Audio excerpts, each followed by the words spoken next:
నుండి నిర్గమకాండం 15వ అధ్యాయం 26వ వచనం.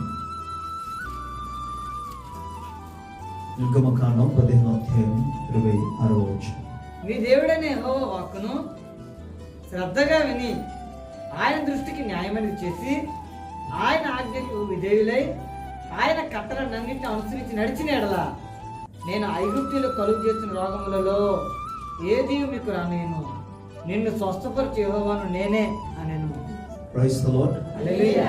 చిన్న ప్రార్థన. ప్రేమ కలిగిన మా తండ్రి, నీ ఘనమైన గొప్ప నామమునకు మేము కృతజ్ఞత స్తుతి స్తోత్రాలు చెల్లిస్తున్నాము. వాక్యం అనేది ప్రజలు నీవారు, దాసుడు నీవాడు.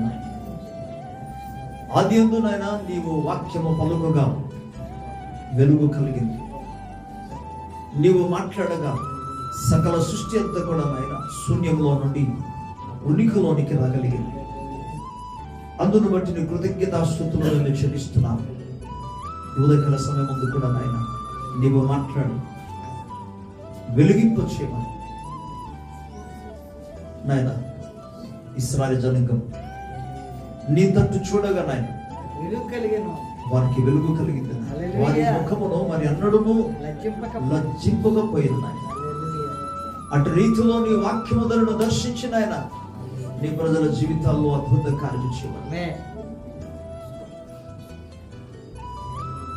మహత్కార్యముల ద్వారా నీ వాక్యమును రూఢిపరిచి మహిమ పొందమని స్థిరపరచమని స్తుతిస్తూ యేసయ్య నామములో నీ కృప మీద ఆధారపడి ఘనపరిచిన ఆయన నీవు ఎంతైనా నమ్మదగిన దేవుడు అని స్తోత్రము చెల్లించి నీ ఆత్మ సహాయంతో యేసయ్య నామములో వాడికి పొందుచున్నాము తండ్రి. ఆమేన్. దేవుని స్తోత్రం. గట్టిగా హల్లెలూయా, హల్లెలూయా. మరోసారి దేవాది దేవునికి, సకల సృష్టికి ఆధారభూతున్న గొప్ప దేవునికి, సమస్తము తన స్వాధీనంలోంచి నడిపించుచున్న సర్వాధికారిన ప్రభువునకు, స్తుతికి పాత్రున్న దేవునికి మహిమ, ఘనత, ప్రభావములో యుగ యుగములు తరతరాలు కలుగునుగాక. తండ్రి నా దేవుని నుండి మన ప్రభు యేసుక్రీస్తు నుండి కృపయు సమాధానము మనందరికీ కలుగునుగాక.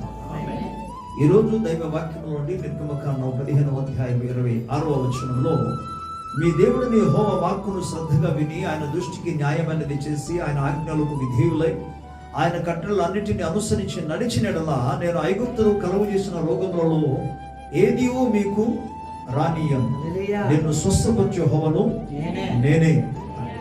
హల్లెలూయా. దేవుని వాక్యంలో ప్రభు చాలా తన ప్రజల పట్ల, మానవుల పట్ల ఎంతో ఆయన శ్రద్ధ కలిగిన దేవుడు, ఎంతగానో పట్టించుగలిగిన దేవుడు. ఈ సందర్భాన్ని మనం జ్ఞాపకం చేసుకుంటే వారున్న స్థితి ఒక విధంగా ఉంది. పై భాగంలో మనం గమనించినప్పుడు వారు మారా అనే ప్రాంతానికి వచ్చారు. మారా అనే పదానికి అర్థం ఏంటంటే చేదు అని. అక్కడున్న నీళ్లు చేదుగా ఉంది. ఆ నీళ్లు వారు త్రాగలేని పరిస్థితులు ఉన్నారు, అంత చేదుగా ఉంది. బహుశా నీళ్లు మూలంగా అనేక మంది అనారోగ్య పాలయ్యారో లేదో మనకు తెలియదు, కానీ వారు నీళ్లు త్రాగలేని పరిస్థితులు ఉన్నారు. ఆ టైంలో ప్రభు నీళ్లు బాగలేదు, అది అందువిధంగా ప్రజలందరూ కూడా ఇబ్బంది పాలవుతున్నారని చెప్పి మోషే దేవుని దగ్గర ప్రార్థన చేశాడు. అప్పుడు దేవుడు 25వ వచనంలో మనం చూసుకోగలిగితే, అతడు యెహోవాకు మొర్రపెట్టెను, అతడు యెహోవా అతనికి ఒక చెట్టును చూపెను, అది ఆ నీళ్లలో వేసిన తర్వాత నీళ్లు మధురములైను. దేవుని స్తోత్రం. అంత బాగుంది. దేవుని దగ్గర ప్రార్థన చేస్తే దేవుడేమో ఒక చెట్టును చూపించాడు. ఆ చెట్టు కొమ్మను ఈయనేమో నీటి మీద వేసిన వెంటనే నీళ్లు బాగైంది. అంటే ఇప్పుడు స్వస్థత దేనికి కలిగింది? నీటికి స్వస్థత కలిగింది. నిజానికి స్వస్థత ఎవరికి కావాలి? నీటికా, మనిషికా? మనిషికి. కానీ దేవుడు చేసిన ప్రతి కార్యాన్ని కూడా ఎలా ఉంటుందంటే, మనిషి ఆరోగ్యం ఉండాలంటే ముందు నీటిని బాగు చేయాలి. అందుకే సాధారణంగా ఒక మనిషి ఫిజికల్గా కూడా అనారోగ్యం రావడానికి కారణాల్లో చాలా కారణాలు ఉన్నప్పుడు కూడా 2 కారణాలు. ఒకటి నీళ్లు, రెండోది ఆహారం. ఈ రెండింటి మూలంగా సాధారణంగా మనిషి అనారోగ్య పాలవుతాడు.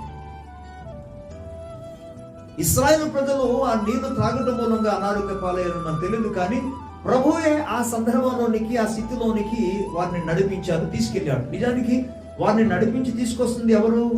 మోషే ద్వారా దేవాది దేవుడే వారిని ఐగుప్తు దేశం నుండి విడిపించిన తర్వాత వాగ్దాన దేశం వాటికి నడిపిస్తున్నారు. నడిపిస్తున్నప్పుడు ప్రభు ఎలాంటి మార్గంలో నడిపించాలి?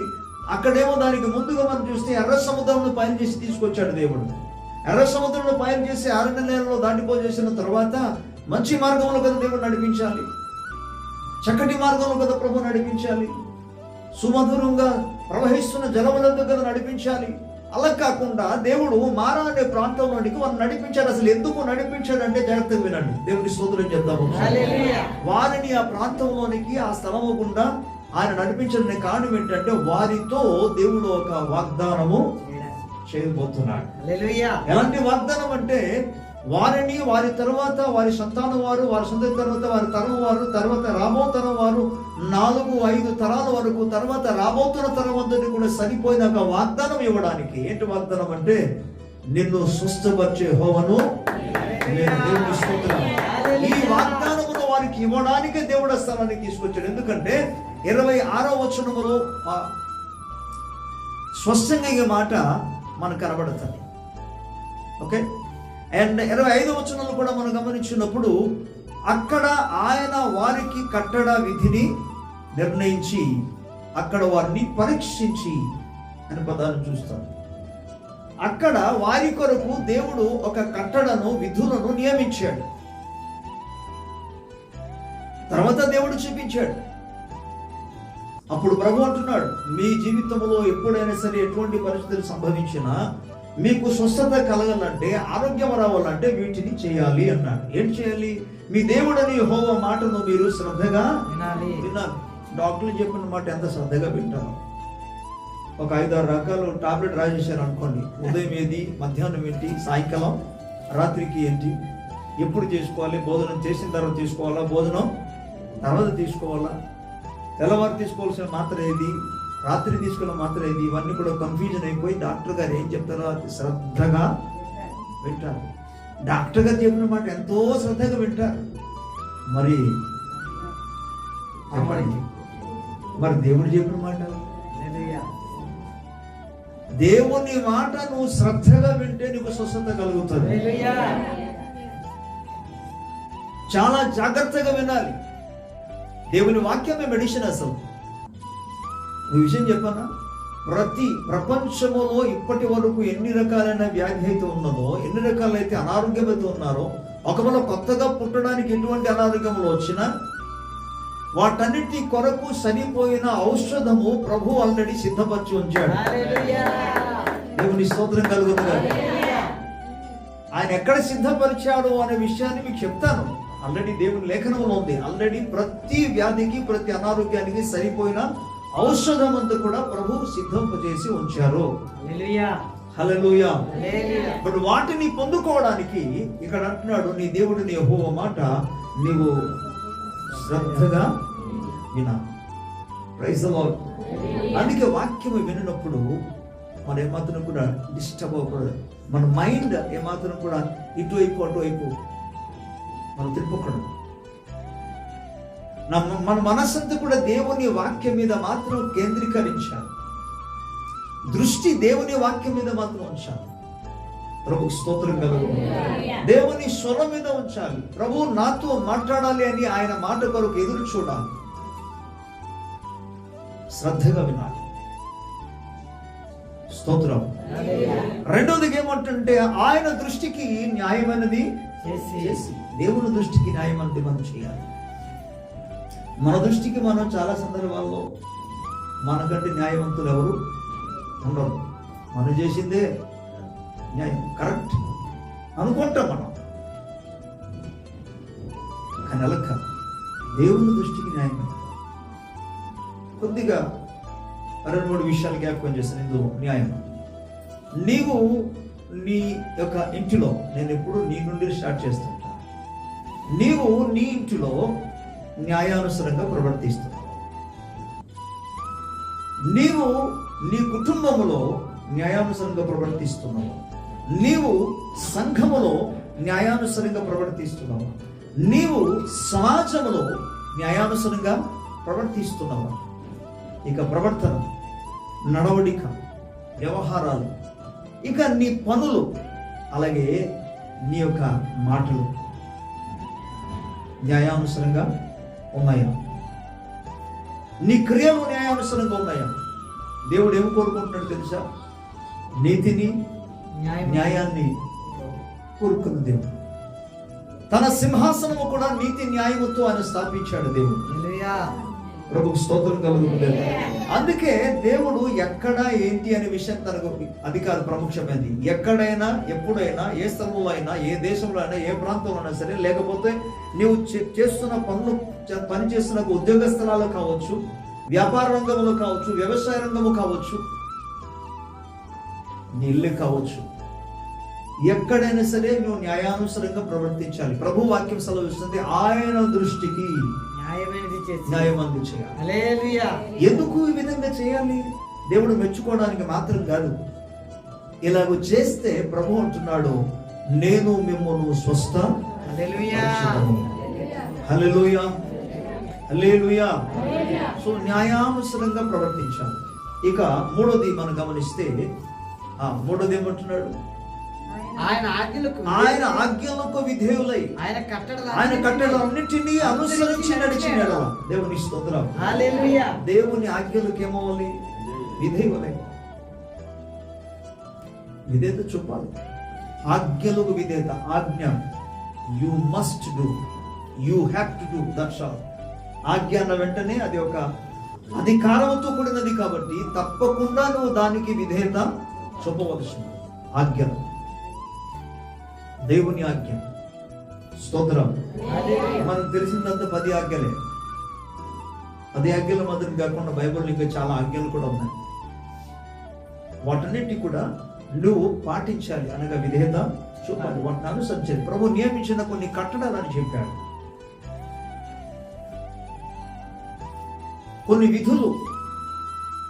ఇది మనకు నిర్గమకాండం నుండి ద్వితీయోపదేశ కాండం వరకు ఎక్కువగా దైవ సేవకుడైన మోసే ప్రభు అనుగ్రహించిన కట్టడాలు, విధులను, న్యాయ శాస్త్రములు అన్నింటిని గురించి తెలియజేస్తారు. ఆజ్ఞల గురించి కూడా తెలియజేస్తారు. ఇందులో ఏది కూడా విడిచిపెట్టడానికి వీల్లేదు. అనేకమైన ఆజ్ఞలు ఉన్నాయి, అనేకమైన కట్టడాలు ఉన్నాయి, కానీ ప్రముఖమైన ఆజ్ఞలు మాత్రం 10. ప్రభు వీటిని అనుసరించమని చెప్పాడు. దేవుని స్తోత్రం కలుగుతుంది. హల్లెలూయా. చూడండి, స్కూల్లో పిల్లలు చదువుకుంటున్నారు. వారికి ఇంచుమించు 6 or 7 సబ్జెక్ట్స్ ఉంటాయి. 6 సబ్జెక్ట్ వేసుకోండి.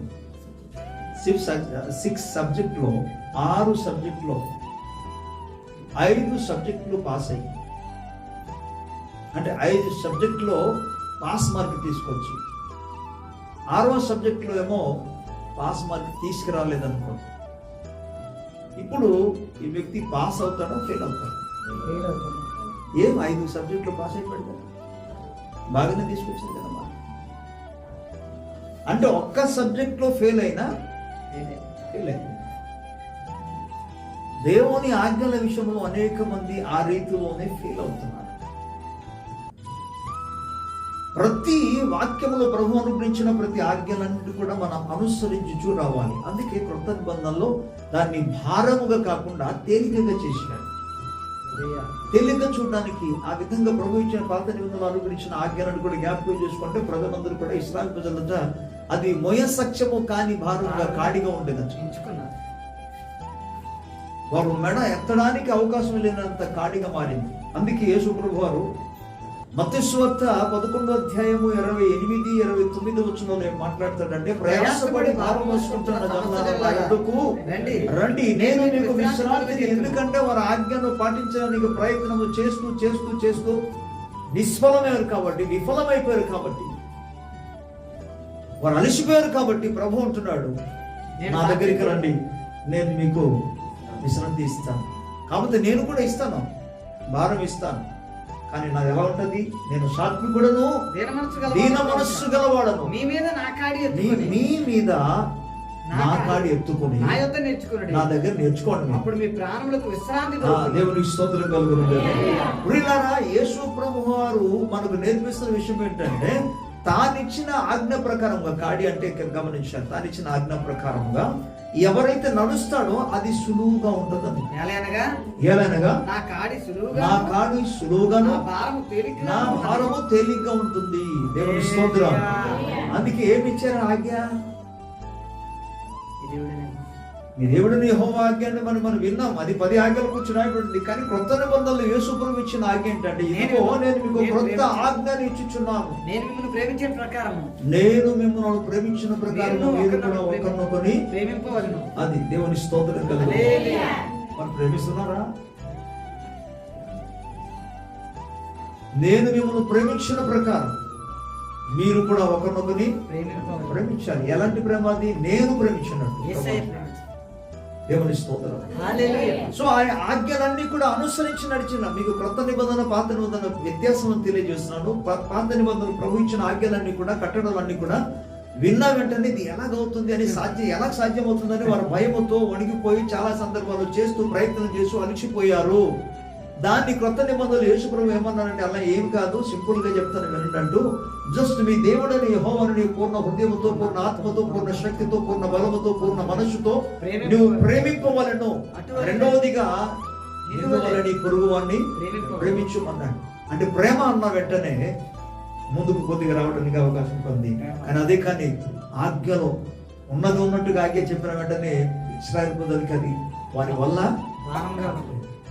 Simple way. అందుకే యేసు ప్రభు అన్నాడు, నేను ఇచ్చే భారము కానీ, నేను ఇచ్చిన కాడి కానీ అది సులువుగా ఉంటుంది అన్నాడు. ఎందుకు? ఎలా సులువు అవుతుందంటే, ప్రేమతో సమస్తము సాధ్యము. దేవుని స్తోత్రం కలుగును. ఇశ్రాయేలు ప్రజలు భయముతో ఆజ్ఞను పాటించారు, అయినా దాన్ని లేకపోయారు. కానీ యేసు ప్రభు ఏమంటున్నాడు, జస్ట్ ప్రేమ ద్వారా సాధ్యమవుతుంది అన్నాడు.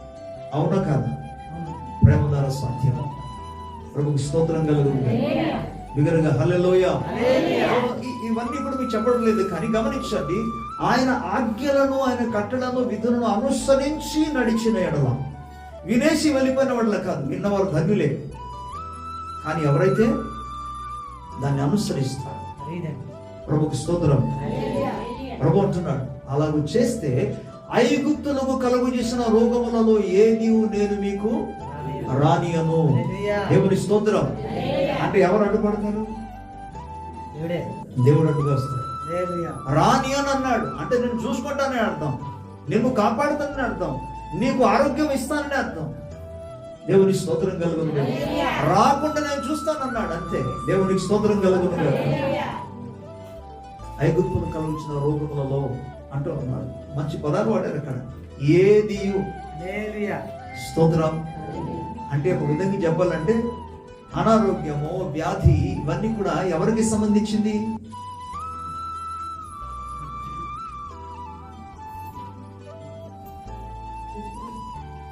ఐగుప్తులకు అంటే అన్యులకు సంబంధించింది, దేవుని బిడ్డలకు సంబంధించింది కాదు.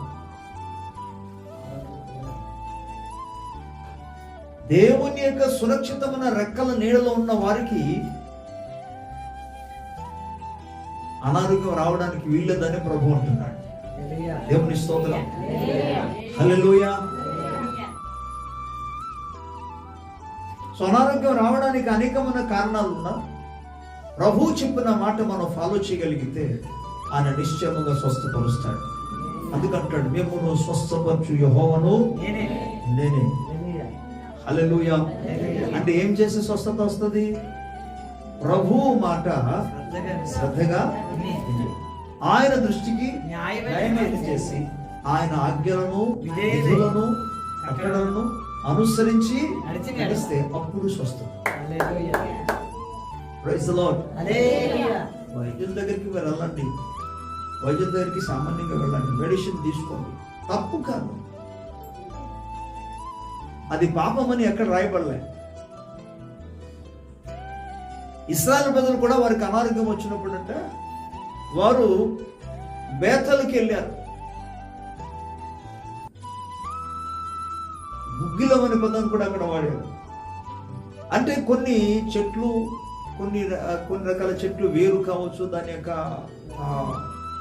కొమ్మలు కావచ్చు, ఇవన్నీ కూడా ఆరోగ్యానికి ఔషధం అని, నాటు వైద్యం అంటారు. ఇప్పుడు అవన్నీ కూడా మార్చేసి ఇంగ్లీష్ మందుగా అని చెప్తున్నారు. కానీ ఏదేమైనా సరే ఏదో ఒక చెట్టు నుండి కానీ ఏదో ఒక దాంట్లో నుండి కానీ మాత్రం వస్తువు తీసుకొచ్చి దాన్ని ఔషధంగా తయారు చేస్తున్నారు.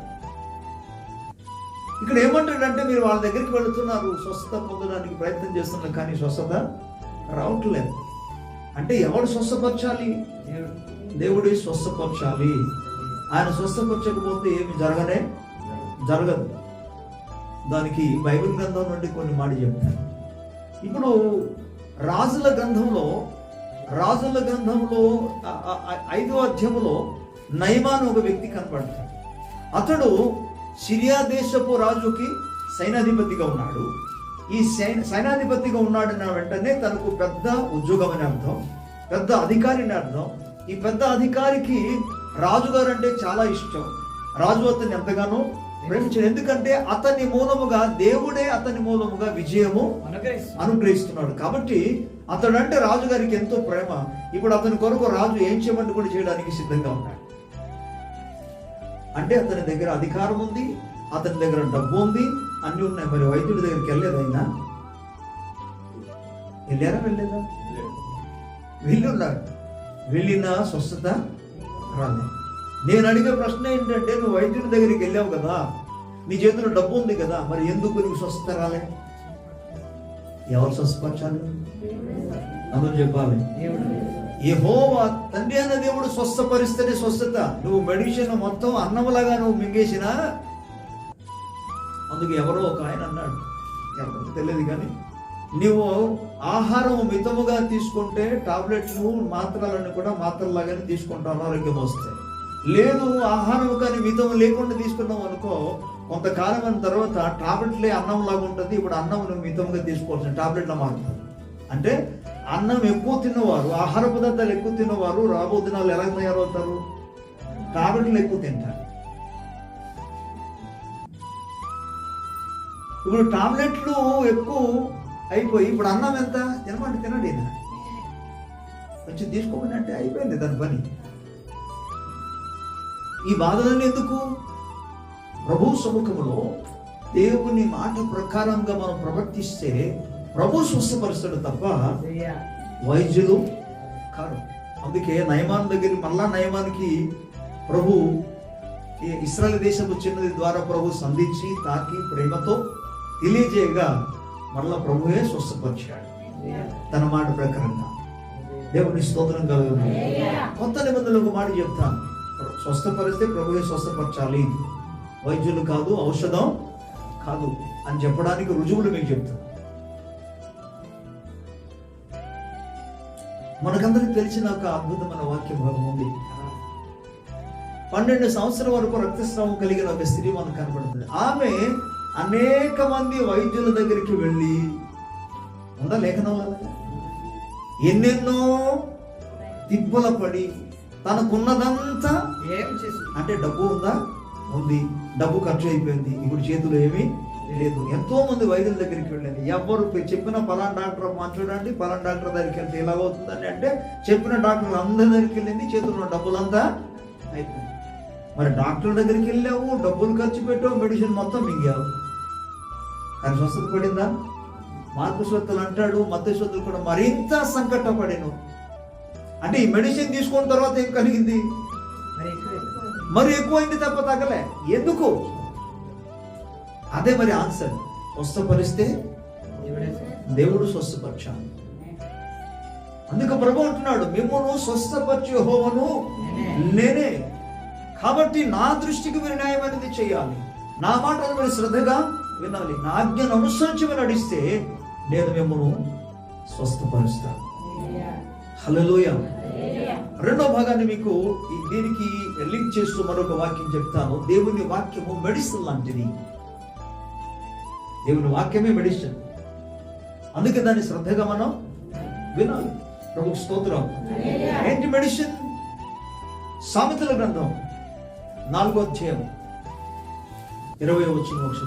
సామెతల గ్రంథం 4వ అధ్యాయం 8వ వచనం. నా కుమారుడా, నా కుమారుడా, నా మాటలను ఆలకింపు. నా మాటలను మరలా చూసారా, ఇదే మాట అంటున్నాడు. అక్కడ నిర్గమకాండములో ప్రభు ఏదైతే చెప్పాడో సొలొమోను జ్ఞాని ద్వారా కూడా ప్రభు అదే మాట చెప్తున్నాడు. నా కుమారుడా, నా మాటలను ఆలకింపు. ఆలకింపుము, నా వాక్యములకు నీ నా చెవి యొగ్గుము. వాక్యములకు నీ చెవి యొగ్గుము. అక్కడేమో శ్రద్ధగా వినమన్నాడు, ఇక్కడేమో నీ చెవి యొగ్గమంటున్నాడా. నీ కన్నుల ఎదుట నుండి, నీ కన్నుల ఎదుట నుండి వాటిని తొలగిపోనీయకుము. నీ హృదయమందు వాటిని భద్రము నీ చేసుకొనుము. హృదయమందు వాటిని భద్రపరచుకుము. దొరికిన వారికి అవి జీవము. ఏం చేయాలట, దేవుని మాటలు నువ్వు శ్రద్ధగా వినాలి, నీ చెవి యొగ్గాలి, అలాగే నీ హృదయమందు దాన్ని భద్రపరచుకోవాలి. అలాగ చేస్తే దొరికిన వారికి అది జీవమును వారి సర్వ శరీరమునకు ఆరోగ్యమును ఇచ్చును. ఆరోగ్యము ఇచ్చును. దేవుని స్తోత్రం చెప్పాలి. హల్లెలూయా. ఏంటి సర్వ శరీరానికి ఆరోగ్యం ఇస్తుంది? అందరూ చెప్పండి, దేవుని వాక్యం. అందుకే వాక్యాన్ని ఎవ్రీడే, సరే మామూలుగా టాబ్లెట్ లాగానే ప్రతిరోజు కూడా దేవుని వాక్యం కూడా నువ్వు ధ్యానం చేయాలి, దాన్ని తీసుకోవాలి, నువ్వు నోటితో ఒప్పుకోవాలి. రోమీయులకు రాసిన పత్రిక 10వ అధ్యాయంలో 9-10 వచనాలు మనం చదువుకుంటే, నీతి కలుగునట్టుగా హృదయమందు విశ్వాసం ఉంచాలి, రక్షణ కలుగునట్టుగా నోటితో ఒప్పుకోవాలి. సో ఇప్పుడు ఏంటి ఒప్పుకోవాలి? దేవుని వాక్యమును ఒప్పుకోవాలి. 3 పూటలు ఒప్పుకోవాలి. 3 పూటలు, రోజుకు 3 పూటలు.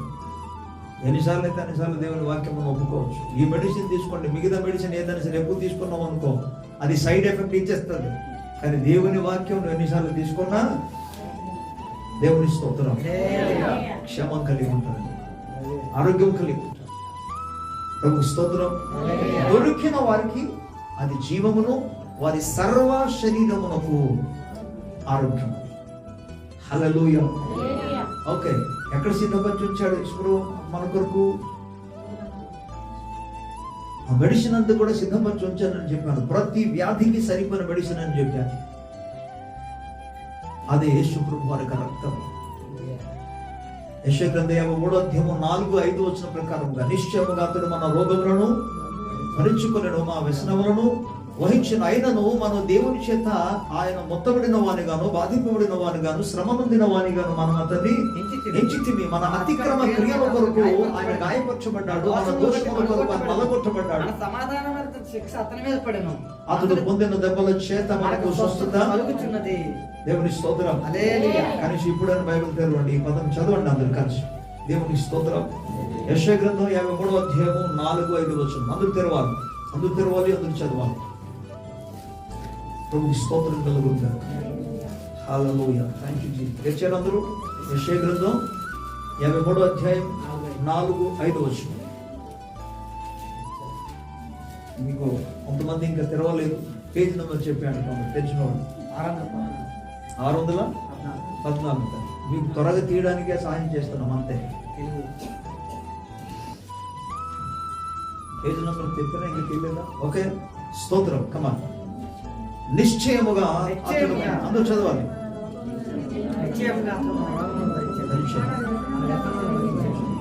ఆయనను మొత్తబడిన వాడుగా, దేవుని వల్ల బాధింపబడిన వాడుగా, శ్రమనొందిన వాడుగా మనం అతన్ని ఎంచితిమి. మన అతిక్రమ క్రియలను బట్టి అతన్ని గాయపరచుకొనెను, మన దోషములను బట్టి నలగొట్టబడెను. మన సమాధానమైన శిక్ష అతని మీద పడెను.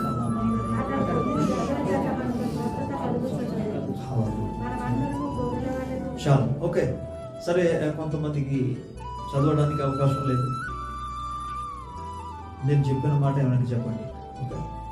నిశ్చయముగా అతడు మన రోగములను భరించెను, మన వ్యసనములను వహించెను.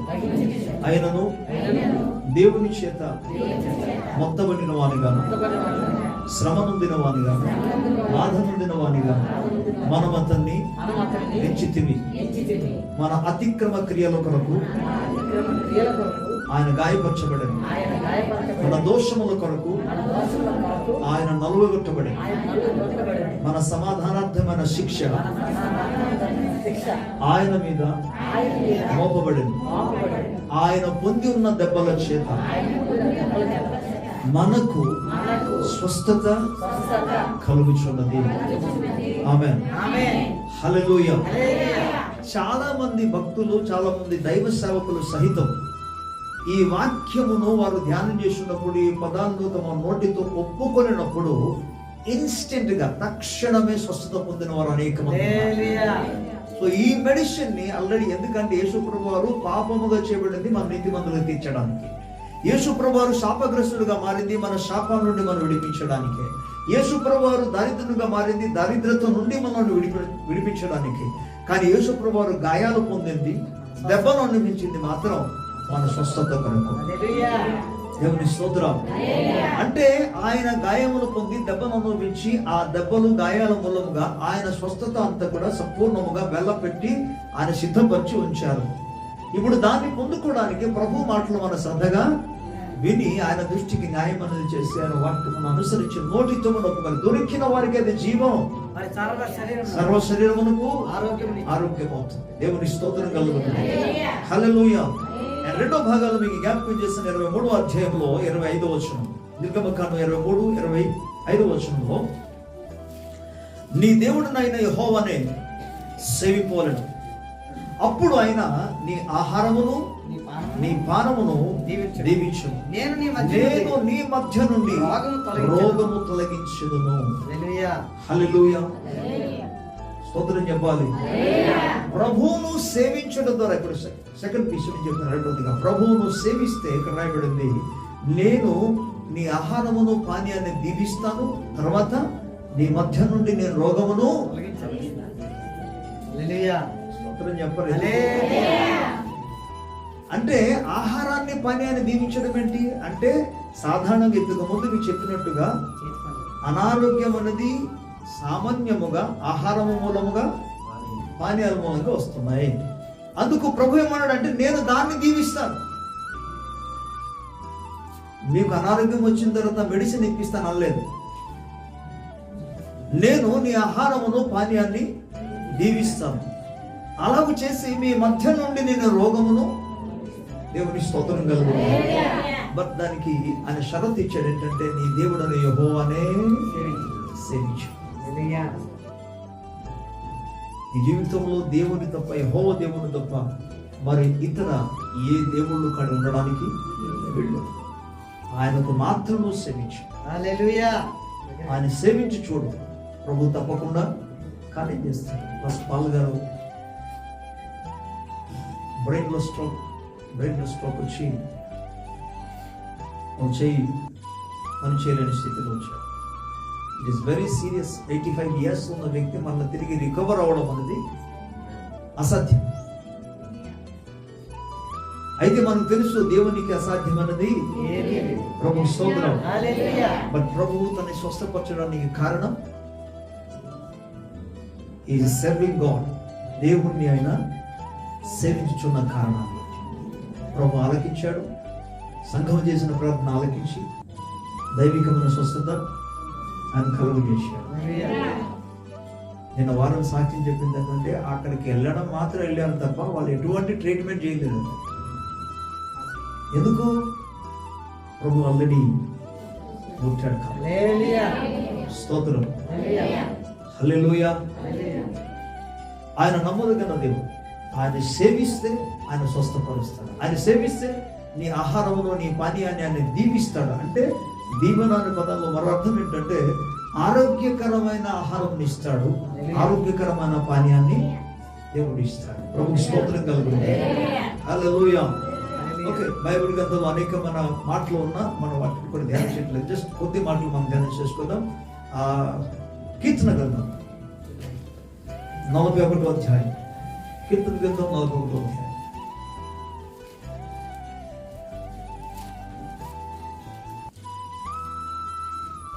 మొదటి వచనం నుండి చదువుకుందాం.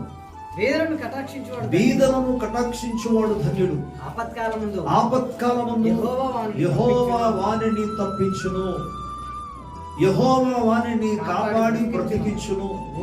భూమి మీద వాడు ధన్యుడగును. వాని శత్రువుల ఇచ్చకు నీవు వారిని అప్పగింపవు. రోగశయ్య మీద యెహోవా వానిని ఆదరించును. రోగము కలుగగా నీవే వారిని స్వస్థపరచుదువు. స్తోత్రం. దేవుడే నేరుగా ఒక వ్యక్తిని స్వస్థపరచడానికి కారణాలు ఇక్కడ చెప్తున్నాడు. ఏంట కారణం? బీదలను కటాక్షించడం మర్చిపోకూడదు. జీవితం బాధలో ఉన్న వారికి, కష్టంలో ఉన్న వారికి, వారి పట్ల మనం కటాక్షాన్ని చూపించాలి. అంటే ఆ మాటకు అర్థం ఏంటి? అయ్యో ఇది కాదు. వారిని కటాక్షించడం అనే పదానికి అర్థం ఏంటంటే వారికి ఏదైతే అవసరమై ఉన్నదో వాటిని వారి, ఫర్ ఎగ్జాంపుల్ వారు ఆకలితో ఉన్నారనుకో, వారికి అన్నం పెట్టాలి. దాహంతో ఉంటే దాహం తీర్చాలి. దిగంబరులుగా ఉంటే చెప్పాలి, వస్త్రం ఇవ్వాలి. పడిపోయి ఉంటే లేపాలి. బీదలను కటాక్షించువాడు ధన్యుడు. దేవుడు ఎన్ని ఆశీర్వాదాలు ఇక్కడ చెప్పాడు చూడండి. మొదటిది వాడు ధన్యుడు. రెండోదిగా అతను ఆపత్కాలమందు యెహోవా వారిని తప్పిస్తాడు. యెహోవా వారిని కాపాడి బ్రతికిస్తాడు అంటున్నాడు. దేవుని స్తోత్రం. భూమి మీద వాడు ధన్యుడగును. వాని శత్రువుల ఇచ్చకు నీవు వారిని అప్పగింపవు. ఎన్ని అద్భుతమైన దీవెనలు ఇక్కడ ఉన్నాయో. రోగ సయం మీద పడి ఉండగా దేవుడు అతన్ని ఆదరిస్తాడు. చివరికి ఒకవేళ అనారోగ్యమైనా దేవుడు స్వస్థపరుస్తాడు. ఎవరైనా బీదలను కటాక్షించువాడు. ఇతరులు సహాయం చేసే స్థితిలో ఉన్నావో లేదో ఒకసారి గమనించు, ఆలోచన చేసుకో.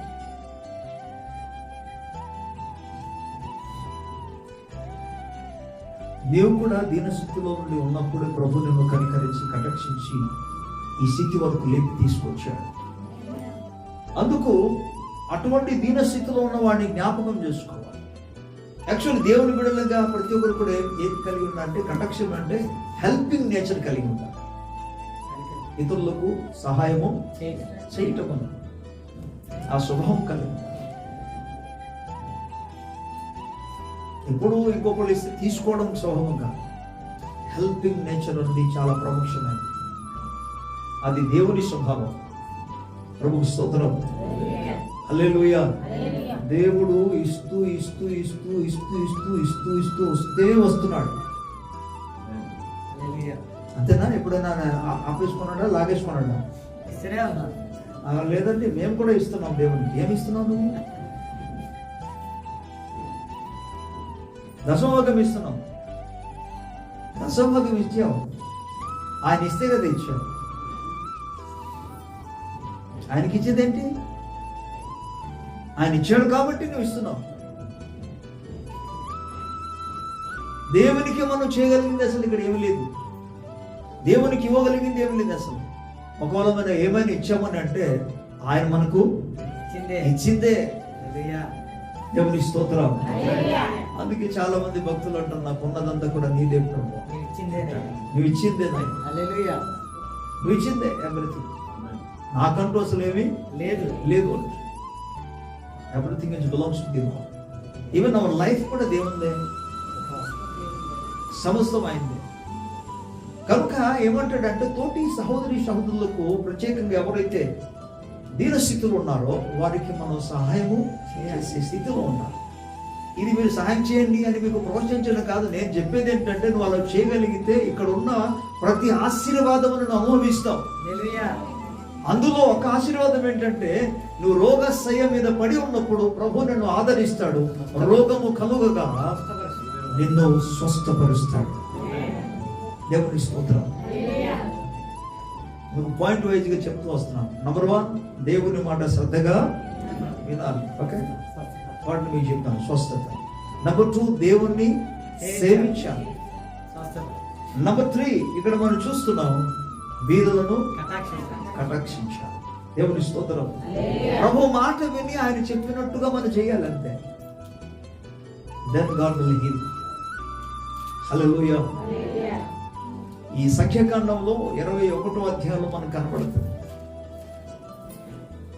వారు అనారోగ్య పాలయ్యారు. తాపకరమైన సర్పాలు వచ్చి వారిని కాటు వేసింది. ఎందుకు తాపకరమైన సర్పాలు కాటు వేసాయి? దానికి కారణాలు కూడా ఉన్నాయి. ఎందుకంటే దేవుని మీద ప్రజలు సనిగారు కాబట్టి.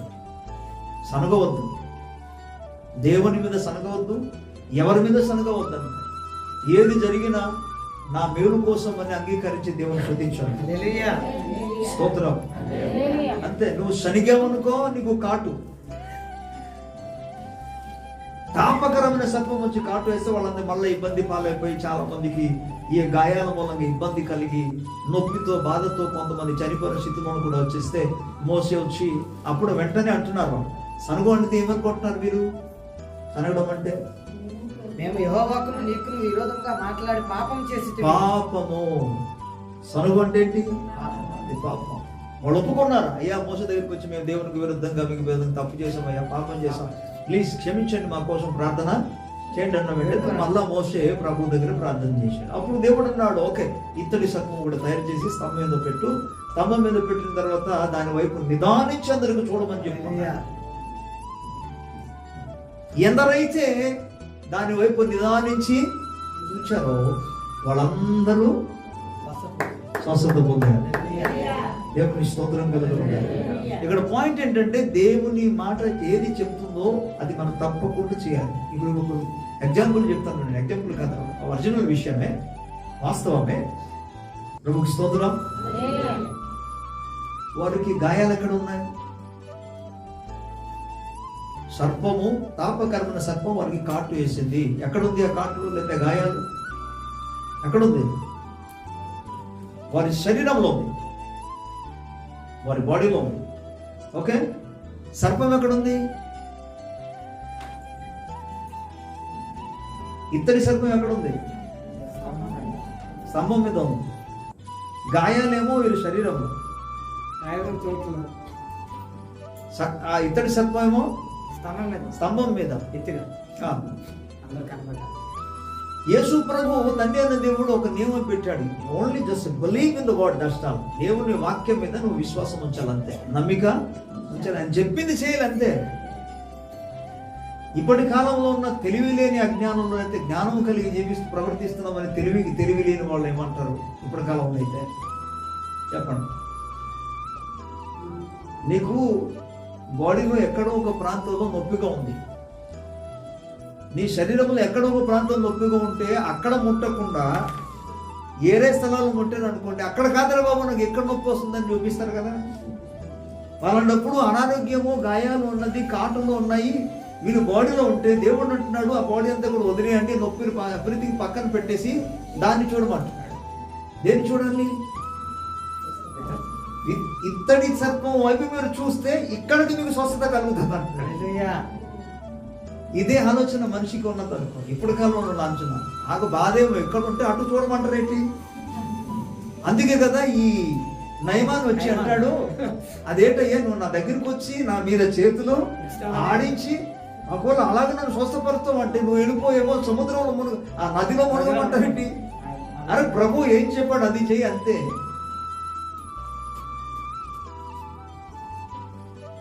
నిదానించి చూచిన వాళ్ళందరూ స్వస్థత పొందారు. ప్రభు స్తోత్రం. గాయాలు ఇక్కడ, అనారోగ్యం ఇక్కడ, బాధలు ఇక్కడ. ఓకే, ఆ కాటు మూలంగా కొంతమంది బాడీ అంతా కూడా పూర్తిగా సలిం వచ్చేసి వాసిపోయిన స్థితిలో ఉన్నారు. కానీ ప్రభు చెప్పారు దాని వైపు నిదానించి చూడండి. ఇప్పుడు కూడా నువ్వు కళ్ళు మూసుకొని కొత్త నిబంధనలు యేసుప్రభు చెప్పాడు, మోసే సర్పమును ఇత్తడి సర్పమును అరణ్యములో ఎత్తినట్లుగా మనుష్య కుమారుడు కూడా ఎత్తబడతాడు అన్నాడు. దేవుని స్తోత్రం. అలనాడు ఎలాగైతే ఇశ్రాయేలు ప్రజలు నిదానించి చూసినప్పుడు ఆరోగ్యం పొందారో, ఈనాడు కూడా మనం యేసు వైపు నిదానించి చూస్తే, కాకపోతే ఏ యేసు? నువ్వు కళ్ళు మూసుకున్న తర్వాత యేసును చూడాలి. శిలువలో వేలాడబడుతున్న యేసును. ఏ యేసు అంటే నీ కొరకు గాయపరచబడిన యేసును ధ్యానం చేయాలి. నువ్వు ఆయన వైపు చూడాలి. చూస్తే నీకు స్వస్థత హల్లెలూయా. కలుగుతుంది. దేవుని స్తోత్రం కలుగుతుంది. హల్లెలూయా. హల్లెలూయా. హల్లెలూయా. ఇంకో వాక్యం చెప్పి నేను ముగిస్తాను. యెషయా గ్రంథం 58వ అధ్యాయంలో ఇక్కడ ఉపవాసాన్ని గురించి చెప్పాడు. ఉపవాసం ఉన్నప్పుడు ఏంటంటే చేయాలో వాటి గురించి తెలియజేశాడు. వాటినంతా కూడా మనం ప్రస్తుతం త్వరగా మనం చదువుకుందాం. దేవుని స్తోత్రం. 7వ వచనం నుండి చదువుకుందాం. 58వ అధ్యాయము 7వ వచనం. నీ ఆహారము ఆకలి ఉన్న వారికి పెట్టేయు. నీ ఆహారము ఆకలి ఆకలి ఉన్న వారికి పెట్టి నీ రక్త సంబంధికి ముఖం నీ రక్త సంబంధికి నీ ముఖం తప్పిపోకుండుటేయు. బైబిల్ చూస్తున్నారు అందరూ. నీ ఆహారము ఆకలి ఉన్న వారికి ఇచ్చి నీ రక్త సంబంధికి ముఖము తప్పింపకుండుటేయు. దిక్కుమాలిన వేదనలు ఎంట చేర్చుకుంటే దిక్కుమాలిన బీదలను ఎంట చేర్చుకుంటే వస్త్రహీనుడు కనబడినప్పుడు వానికి వస్త్రం నీకు ఇచ్చుటయు. కనబడినప్పుడు నీకు వస్త్రం ఇచ్చినప్పుడు ఇవే కదా నాకు ఇష్టమైన ఉపవాసము. ఇదే కదా నాకు ఇష్టమైన అలాగ నువ్వు చేసిన ఎడల ఉపవాసము. అలాగున చేసిన ఎడల నీ వెలుగు వేకువ వేకువ చుక్కవలే ఉదయించును. దేవుని స్తోత్రం చెప్పాలి.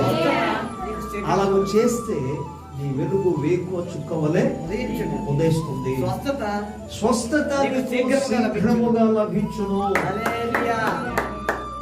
ఎప్పుడు లభిస్తుంది స్వస్థత? శీఘ్రముగా వస్తుందట. అంటే అనారోగ్యము ఒకవేళ వచ్చినా స్వస్థత మాత్రం శీఘ్రంగా వస్తుంది. హల్లెలూయా. ఎవరికి? ఆహారం ఎవరైతే ఆహారము పై భాగంలో 41వ కీర్తన మనం చూసుకున్నాం కదా, బీదలను కటాక్షించువాడు. ఇక్కడ వివరించి చెప్తున్నాడు. ఆకలి ఉన్న వారికి ఆహారం, దప్పికొన్న వారికి దాహం, దిగంబరికి వస్త్రం ఇవ్వడం. ఓకే, ఇటువంటి క్రియలు నువ్వు చేస్తే అది నాకు ఇష్టమైనది అని ప్రభు అంటూ ఒకవేళ అనారోగ్యం వచ్చినా దేవుడు నీకు శీఘ్రముగా స్వస్థపరుస్తాడు. హల్లెలూయా. హల్లెలూయా. సమ్టైమ్స్ ఇప్పుడు అనారోగ్యాలు రావడానికి అనేక కారణాలు ఉన్నాయి. కానీ అది తొలగింపబడాలంటే దేవుని వాక్యాన్ని మనం ప్రత్యేకంగా ఇంకో మాట చెప్పాడు, ఒకరి కొరకు ఒకరు మనం ప్రార్థన చేయాలి. ఒక్కొక్కసారి ఇతరుల మీద మన లోపల హృదయంలో ఏదైనా చేదు ఉంటే స్వస్థత కలగదు. ఇతరుల పట్ల వారి బాధ పెట్టినందుకు, వారి ఇబ్బంది కలిగించినందుకు, వారి పట్ల కూడా నీ చేదైన ఆ భావం నీలో పెట్టుకుంటే స్వస్థత కలగదు. నువ్వు పూర్తిగా వాటిని విడిచిపెట్టాలి, క్షమించాలి, వదిలేయాలి. అప్పుడు ప్రభు స్వస్థ. నేను వాక్య ఆధార ప్రకారంగా చెప్తున్నాను. యాకోబు పత్రికలో 5వ అధ్యాయంలో ఏమన్నారు ఆయన? మీరు ఎవరికైనా శ్రమ సంభవించినా అతడు ప్రార్థన చేయగలడు. మీరు ఎవరైనా సరే సంతోషంగా ఉన్నారా? పాటలు పాడండి. అలాగే ఒకవేళ అనారోగ్యం ఏది కలిగినా సరే మీరు ఆ సంఘములో ఉన్న పెద్దలందరిని పిలిపించి ప్రార్థన చేసుకోమని చెప్పాడు. ప్రార్థన చేసుకోమని చెప్పిన తర్వాత చూడండి, ఈ వచనం ఒకసారి చూడండి. విశ్వాసరహితమైన ప్రార్థన. మీరు ఎవడైనా రోగి ఉన్నాడా? 14వ వచనం. అతడు సంఘము పెద్దలను పిలిపించుకోలేడు. వారు ప్రభు నామమున అందరికీ నూనె రాసి అతని కొరకు ప్రార్థన చేయవలెను. విశ్వాసరహితమైన ప్రార్థన రోగిని స్వస్థపరచును. ప్రభు అతను లేపును. అతడు పాపములు చేసిన వాడైతే పాప క్షమాపణ కూడా పొందుకుంటాడు. మీ పాపములను ఒకరితో ఒకడు చూడండి, మీ పాపములను ఒకరితో ఒకడు ఒప్పుకొనుడి. స్వస్థత పొందునట్లు ఒకరి కొరకు ఒకడు ప్రార్థన చేయుడి. దేవుని స్తోత్రం కలుగుతుంది. అంటే ఒకవేళ అందుకే చెప్తున్నాను, ఇతరుల పట్ల కానీ లేకపోతే దేవునికి వ్యతిరేకమైన ఎనీథింగ్ ఏదైనా ఉన్నా ప్రభు దగ్గర మనం ఒప్పుకోవాలి, క్షమాపణ. అప్పుడు ప్రభు ఏం చేస్తాడట? క్షమించి స్వస్థపరుస్తాడు. దినవృత్తాంతం 2వ గ్రంథంలో 7వ అధ్యాయం 14వ వచనం మనకు అందరికీ తెలిసిన విషయం. నా పేరు పెట్టబడిన నా జనులు తమ తాము తగ్గించుకొని నాకు ప్రార్థన చేసి తమ చెడు మార్గంను విడిచిపెట్టి నన్ను శ్రద్ధగా వెతకిన ఎడల ఆకాశంలో నుండి నేను వారి మొరను ప్రార్థనను ఆలకించి వారి పాపములను క్షమించి వారి దేశాన్ని ప్రభు స్తోత్రం. ప్రభు స్వస్థపరిచే దేవుడు. ఈ అంత్య దినాలలో ప్రభు వాక్యానుసారంగా మనం జీవించగలిగినప్పుడు, ఆయన మాట శ్రద్ధగా విన్నప్పుడు, ఆయనను మనం సేవించినప్పుడు, బీదల పట్ల కటాక్షమును కరుణను మనం చూపించినప్పుడు, సహాయం చేసినప్పుడు, దేవుని స్తోత్రం కలుగునుగా.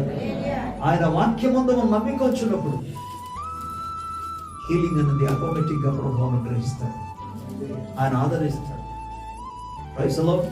ఎందుకంటే sickness and diseases are not belongs to the people of God. It is not belongs to the children of God, but this is belongs to Gentile people. ఇది అన్యులకు సంబంధించి ఎక్కడో సంథింగ్ సమ్వేర్ మనిషి హృదయాన్ని శుద్ధి చేసుకోండి చాలు, దేవుడు కార్యం చేస్తాడు. ప్రభుకు స్తోత్రం కలుగునుగాక. Hallelujah. So if you want really healing from the Lord, ప్రభు యొద్ద నుండి స్వస్థత కలగాలంటే ఈ సేస్ ఆయన అంటాడు, యాకోబుకి అంటాడు, ఒకరి కొరకు ఒకరు. కొంతమంది విశ్వాసం ఏంటంటే పాస్టర్ గారు ప్రార్థన చేయలేదు అని చేస్తుంటే బాగుంది, తల మీద చేతి ఉంచుంటే బాగుంది. కాదు, ఒకరి కొరకు ఒకరు లేఖనం చెప్తారు. సో దేవుని వాక్యానుసారంగా మనం నడవగలిగినప్పుడు మనం స్వస్థపరచుకోవడం ఎవరు? It is not medicine or it is not the doctor, వాళ్ళు కాదు, లేకపోతే ఔషధం కాదు. It is the Lord who heals us. దేవుని స్తోత్రం. మన తలను వచ్చి మనం ప్రార్థన చేసుకుందాం, వేడుకుందాం. Hallelujah. Jesus we love you name. We praise you name, O God Father. స్తోత్రం నీకు, స్తోత్రం స్తోత్రం. ప్రతి ఒక్కరు కూడా దేవుని సముఖంలో నాయన నీ వాక్యానుసారంగా నడుచుకుని, నాయన నీ దృష్టికి న్యాయమైనది చేసినట్లుగా, నీ ఆజ్ఞను అనుసరించి నడుచున్నట్లుగా సహాయించమని అడుగుదాం. Praise the Lord, praise the Lord. ప్రభువా, నిన్నే సేవించగలుగున్నట్లుగా సహాయించమని తండ్రి, నీ నాయన నాయన వీధుల పట్ల కటాక్షము చూపగలుగున్నట్టుగా నన్ను మార్చున్నాయి.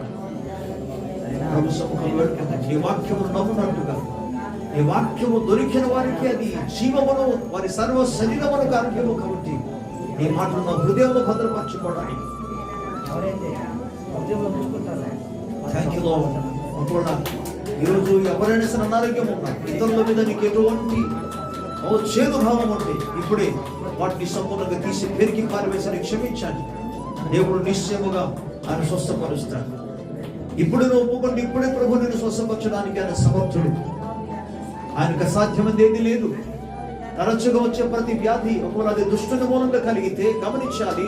అది ఒకవేళ దుష్టుని మూలంగా కలిగితే, శత్రు మూలంగా కలిగితే, అది నీకు సంబంధించింది కాదు కనుక వాటిని నువ్వు గద్దించాలి. బైబిల్ సెలవిస్తుంది, resist the devil and he will free from you. దేవునికి లోబడము, అపవాదిని ఎదిరించుము, అప్పుడు వాడిని వద్ద నుండి పారిపోనున్న వాక్యం సెలవిస్తుండగా నీవు అనారోగ్యమును గద్దించాలి. ఏంటి తరచుగా రావడం అని? ప్రభు శక్తి కలిగిన నామములో, యేసుక్రీస్తు నామములో వాటిని ఎదిరించగలిగింది, గద్దిస్తే అది నిన్ను విడిచిపెట్టిపోతుంది. హల్లెలూయా. అయితే ప్రభు మాటకు మనం శ్రద్ధగా వినాలి. దేవుడు వండర్ఫుల్ గాడ్, నీకు వందనాలు. ప్రతి ఒక్కరు కూడా దేవుని సముఖంలో దేవా నన్ను సంధించమని, అనారోగ్యంలో ఎవరైనా ఉన్నప్పటికీ కూడా రెండు చేతులు పైకెత్తి ప్రభు సముఖంలో వేడుకుంటూ, ప్రభు నీ శక్తితో నన్ను తాకమని, నీ కృపను అనుగ్రహించమని, నన్ను కనికరించి క్షమించిన ఆయన అయ్యా, నీ రక్తముతో సంధించి నీ నామములో నన్ను స్వస్థపరచమని ప్రభు దగ్గర అడుగు. నేను ఆ విధిగా జీవించడానికి నువ్వు చెప్పినట్టుగా నడవగలిగినట్టుగా సహాయించమని ప్రభు కృపను వేడుకుందాం. తప్పకుండా దేవుడు కార్యం చేయబోతున్నాడు. Hallelujah. Thank you Lord God. ప్రభువా, నీ మాటను బట్టి స్తోత్రాలు. నీ వాక్కును, నీ సత్యము, నీ జీవం కలిగిన మాటను నాయన నీ ప్రజలకు అందింపజేసి ఉండగా, నీ ప్రజలకు ప్రచురపరచుండ, నీ ప్రజలకు తెలియజేసి ఉండగా నాయన ఈ మాటలు నీ ప్రజల హృదయంలో నాటబడి నాయన నూతనంగా ఫలించును గాక అని ప్రకటిస్తుంది ఆయన. వాటి ప్రకారంగా అనుసరించిన ఆయన తండ్రి, నీ చేత ప్రతి ఒక్కరు కూడా దైవికమైన స్వస్థత యేసుక్రీస్తు ప్రభు నామములో పొందుదురుగాక నాయన. యేసు ప్రభు నామములో పొందుదురుగాక. శరీరములో ఉన్న ప్రతి అవయవంలోనికి నాయన, శిరస్సు మొదలుకొని పాదాల వరకు నాయన, ఇంటర్నల్ గా, ఎక్స్టర్నల్ గా యేసు దైవికమైన స్వస్థత శక్తి, యేసు గాయాల మూలం కలిగిన స్వస్థత శక్తి ఇప్పుడే ప్రవహించునుగాక, ప్రవహించునుగాక. ప్రతి అనారోగ్యం యొక్క ఆనవలన్నీ కూడా నాయన యేసు రక్తం చేత తుడిచి వేయబడునుగాక, కొట్టివేయబడునుగాక. Let your people be healed. Let your people be healed. Let your people be healed, Lord. In the name of the Lord Jesus Christ of Nazareth. Hallelujah. దేవాని ప్రజలను స్వస్థపరచండి, ఆరోగ్యమును అనుగ్రహించండి, కాపాడండి ప్రభు.